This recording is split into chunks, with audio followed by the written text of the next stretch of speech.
Hello, I'm Amy Rose. We will learn about Frenkel and Schottky defects. To talk about Frenkel defects, a Frenkel defect is a type of point defect in crystalline solids named after its discoverer Yakov Frenkel.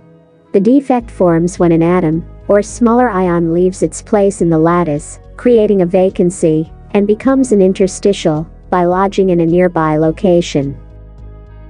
For example, let's consider a sodium chloride crystal. One atom, either positive or negative ion, moves itself. How does the defect arise?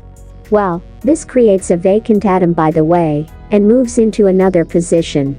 This results in Frenkel defect. On the other hand, to talk about Schottky defect.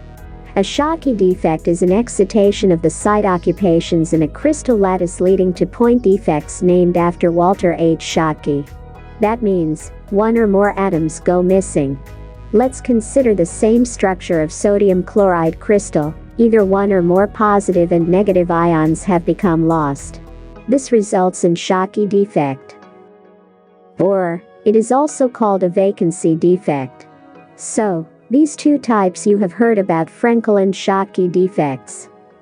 Like, comment, and subscribe now.